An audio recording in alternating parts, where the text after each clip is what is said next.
In 1994, a British man named Paul Sinclair purchased a 6-bedroom Victorian home in Bridlington, England. Paul was married with 4 daughters, and the family was thrilled about the prospect of living there. The home needed a lot of work, but once finished, it would be worth it. Prior to moving in, though, something happened. Something terrifying and truly bizarre. This case features both extraterrestrial and supernatural elements, something we see from time to time. In this episode, we will examine this Paul Sinclair Alien Encounter, entities that Paul would later name the Night People. In the spring of 1994, after purchasing a fantastic home for his family, Paul Sinclair began to get to work on the property, commuting from his current home in Doncaster. The house needed quite a bit of work, as it had been empty for 2 years. All the utilities were off, and the prior owners, an elderly couple, had passed away. They had left all their belongings there. As such, Paul had much cleaning to do, and one weekend, he decided to bring his oldest daughter, Sarah, with him. This weekend would forever change their lives. As Paul and Sarah reached the property, they would separate, with Sarah cleaning the upstairs and Paul the downstairs. Strange activity would happen pretty soon after they arrived. It began with Sarah. Sarah was upstairs clearing out a room when she would hear a voice say something to her.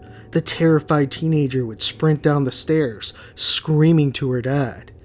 Paul headed up and went into the bedroom confused. He looked around and really didn't know what to make of it. He proposed that maybe Sarah had heard voices from outside, or perhaps she had imagined it altogether. Sarah was adamant, though, it wasn't from outside, nor did she imagine it. Paul agreed to stay upstairs with her, and they would both clear out the room together. They got back to work, and just a few moments later, they heard one of the heavy wooden doors slam shut. The two immediately looked at one another. Just a second later, another wooden door slammed closed. The two once again looked at each other, shocked. After a few seconds, Paul hesitantly suggested it was the wind, while Sarah reluctantly agreed. The two knew something seemed to be happening, but despite this, had to get back to work. The rest of the afternoon, they continued to pack up the upstairs. As night was coming, the two discussed driving home for the night. After all, it was only about an hour-and-a-half drive. However, Paul knew they had a lot to do and thought it would be best to spend the night and get an early start tomorrow. After all, they had planned to spend the night in the first place. The two had brought cushions, clean sheets, and blankets so that they could have a temporary bed.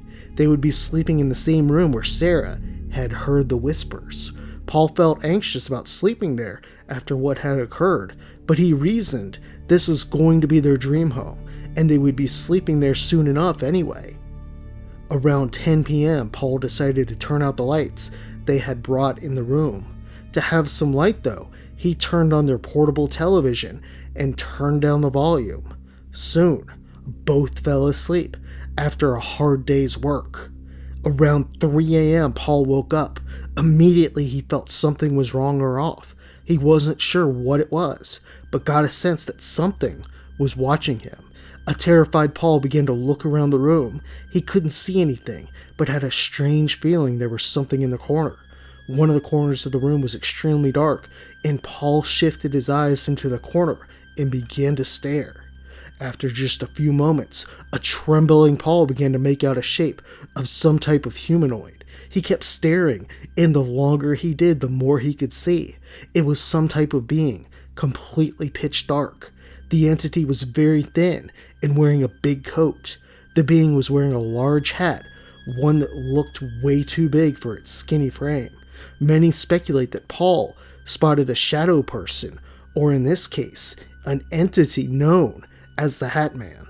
We will discuss this more in the video, as Paul's terrifying night was just getting started. Next, Paul glanced out in the hallway and would notice the spindles on the staircase were glowing white. He thought initially maybe Sarah had painted them, but soon realized she definitely had not. He would watch as they grew brighter and brighter. He realized the light was coming up the stairs. Paul turned to the side and saw Sarah was asleep, and as he glanced back, Both the stairs and hallway were lit, and Paul would see something he would never forget. 3 glowing white beings were there. They hovered from the hallway into the bedroom, and Paul watched as the entire room turned bright white. Then something happened, and Paul's next memory was waking up in the bed. For whatever reason, Paul temporarily forgot about the incident from the prior night. Him and Sarah got working on the home so they could return home later. Sometime during the day, Paul would glance down at his arm and see small dots on it. He touched them and they didn't hurt, but he couldn't figure out exactly what they were. There were 13 total. Then, like a person suffering from amnesia, suddenly regaining their memories, Paul remembered what happened the previous night. Paul recalled the strange shadow figure and the 3 glowing entities, who he later named the Night People. Perhaps even more frightening, he remembered this wasn't the first time he had encountered these beings. Paul was able to think back to his childhood and seeing the beings. He kept his thoughts to himself as he didn't want to scare Sarah, and the two finished up their work and headed home.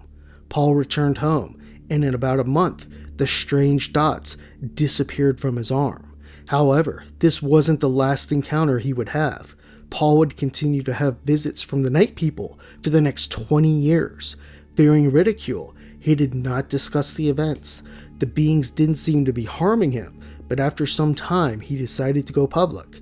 It should be said that Paul also learned the beings could get to him anytime, any place, and there didn't seem to be any pattern involved.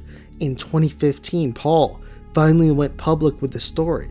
He was on a podcast with Whitley Strieber discussing his 2014 book, Truth Proof, The Truth That Leaves No Proof, and also promoting his newer book, set to release in 2016.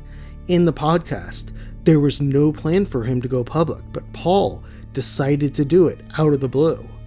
Ufologist Whitley Strieber is certainly no stranger to strange experiences with extraterrestrials.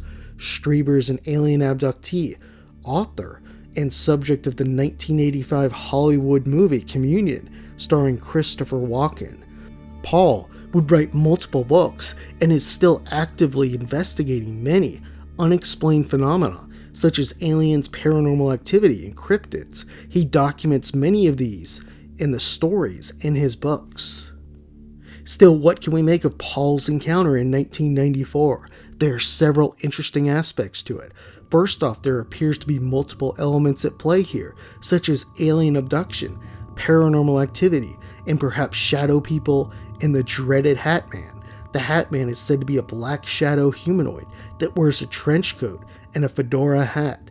Typically, it will stand in the corner and usually disappear into thin air. The being has no facial features and by accounts doesn't seem to always know it has been seen. Still, it's terrifying for all who see it, and according to Heidi Hollis, is pure evil. Hollis wrote a book on the subject, documenting at least 50 different stories of people seeing the Hat Man. She also wrote a book on shadow people, a similar type of entity, but one thought to be more benevolent. There's a lot more to say about the Hat Man and shadow people, and we will do so in a future episode. Coming back to the case, some think that this home was a magnet for strange activity, albeit this doesn't really explain why Paul has been stalked by these beings his entire life. In the house, there appears to be paranormal activity as Sarah heard voices and the door slammed by itself too. In addition to this, ET activity seems very likely, as Paul appears to have been taken. Still, once again, it seems he has been subjected to repeated alien abductions. Since he was young, he appears to have been visited by the Night People, and to date, it doesn't seem like they have stopped. He had dots on his arm, with no explanations of how they got there. It's not unusual for alien encounters to be accompanied by other strange activities, such as people seeing ghosts and hearing strange things. It's not clear why this is, but what is clear is there are a number of cases involving both paranormal activity and also sightings of UFOs and aliens. The central question, though, is what causes what? Do the alien abductions and UFOs cause the veil between our world and others to become thinner, for lack of a better term?